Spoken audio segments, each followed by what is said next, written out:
Welcome back. It's good to have you here.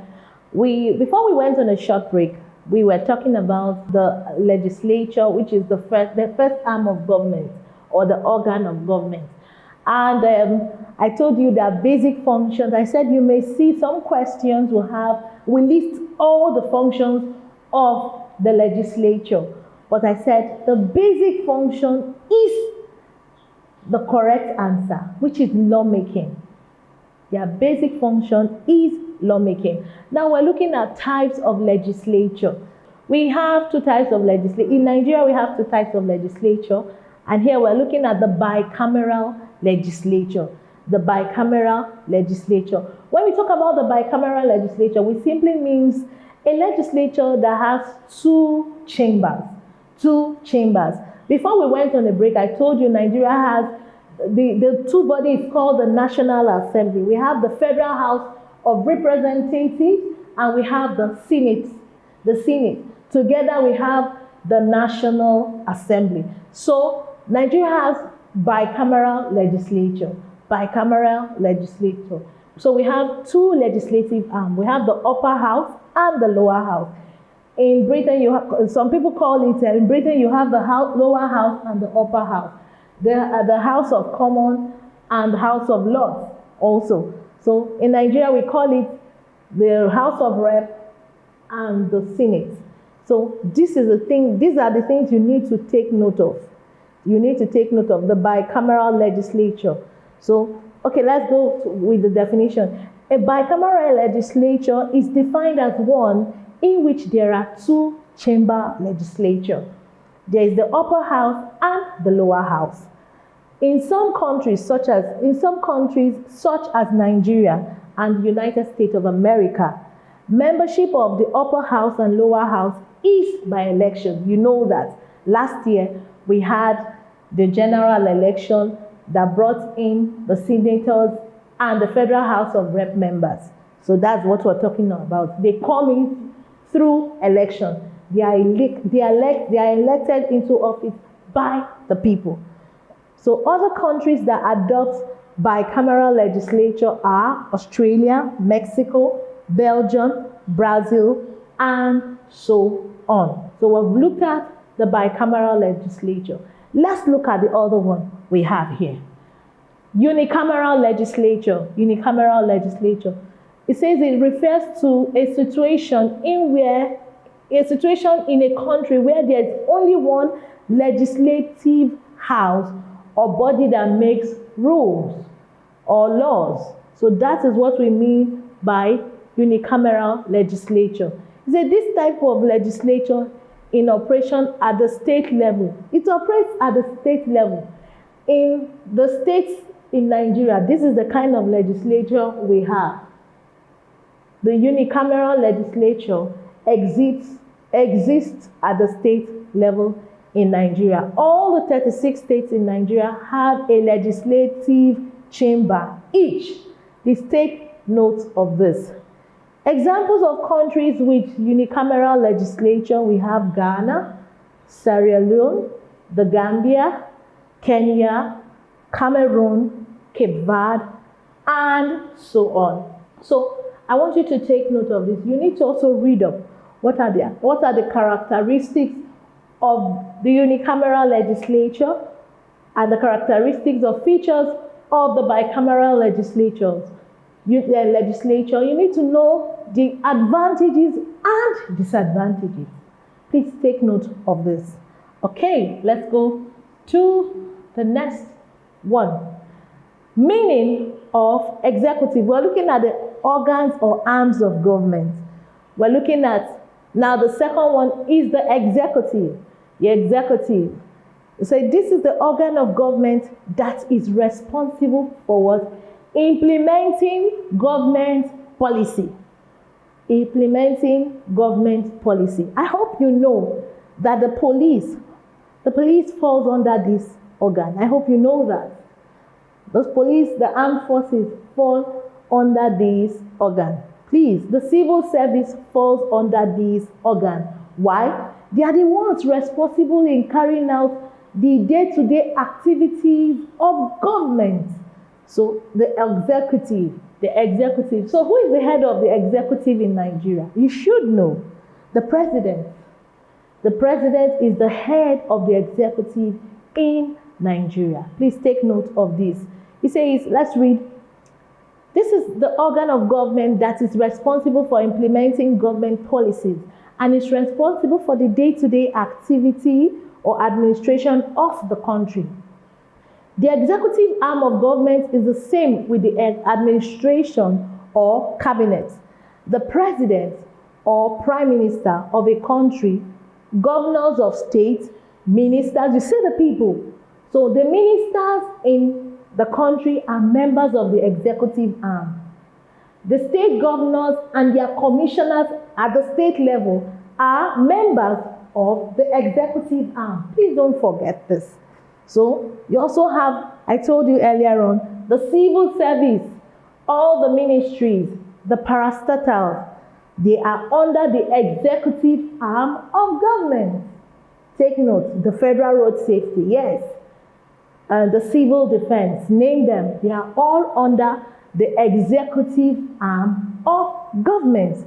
Why are they under they belong to the executive arm of government? Like we said in the definition, they are the ones that are responsible to carry out the day-to-day activities of government. So take note of this. Okay, we're looking at the functions of the executive.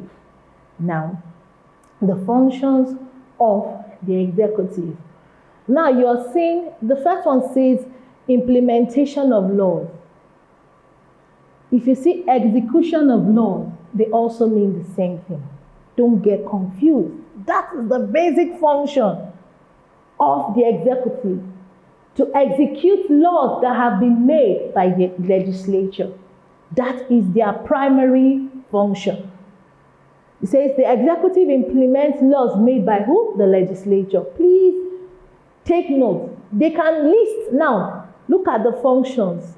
These functions can come in form of options. A can say, what are the functions? The following are functions of the executive. They are asking you which is the basic function. Please, you go for the first one. The first one, which happens to be they execute and implement laws made by the legislature. So the first one. Secondly, it says appointment of top officials. Yes, appointment, they are the ones that appoint ministers, ambassadors, commissioners, you name them. So these are the functions of the executive. When they appoint them, they send the names of the people to the legislature, to the legislature for them to give approval, to endorse them.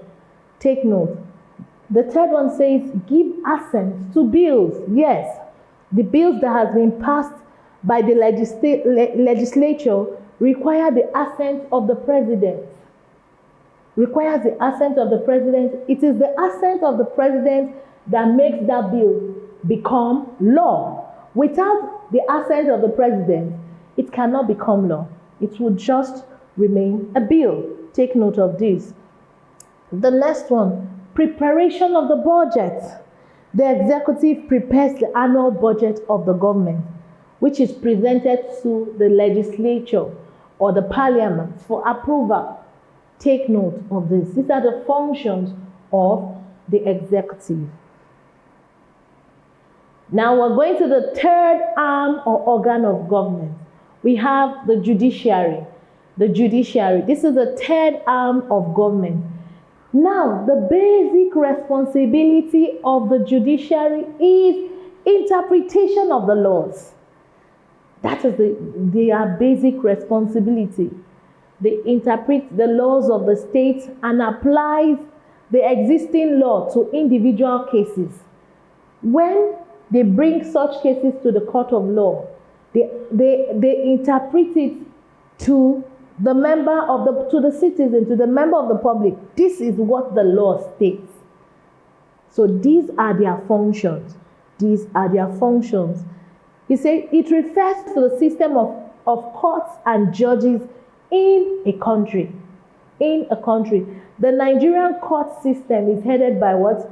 The Supreme Court. The Supreme Court is also known as what? The apex court. You should know that. You should know that. Which is the final court. After that, we have the Court of Appeal. After that, the Court of Appeal, besides we have the High Court, the Sharia Court, the Magistrate Court, the Customary Court, and they handle several cases. Take note of this. All right. Now let's look at the functions of the judiciary. We said one of the major functions of the judiciary is interpreting the law. I said it earlier on, that the court interprets the law of the state and applies the existing law to what? Individual cases. They interpret the law to the individual. This is what the law says. If you have gone contrary to the law, or if you've done the right thing, this is what the law says. Secondly, it says judicial review. This is the responsibility of the judiciary to determine the constitutionality or otherwise of legislative enactments and executive decisions. Yes, these are the functions. Judicial reviews. Then thirdly, settlements of disputes. Settlements of disputes among individual political parties and politicians, name them. It is their responsibility to settle disputes between any individual or group or political institution, whatever. This is their function. This is the function of the judiciary. Now the fourth one says punishment of offender. After they interpret the law, and the individual, if the individual has been found guilty, he or she must face the wrath of the law. He or she must do what? Face the wrath of the law. So that is their function. The courts have the power to punish those that have offended the laws of the land. Now, this is an important part of the judiciary. The independence of the judiciary. What do we mean by the independence of the judiciary? It simply means where the judiciary is able to take decisions, right decisions, according to the laws of the Constitution, without fear or favor. They are not favoring anybody. They are not doing, no, without fear or favor. And this can only happen if the judiciary is given room to function without interruption from the executive or the legislature. Let's read what we have here. It says, independence of the judiciary refers to the ability of the courts to discharge their duties without undue external influence from other organs of government. Like I said, either from the legislature or the executive. The judiciary can only perform their role as impartial. That is when we can say this judiciary is impartial. There's a saying, we say the judiciary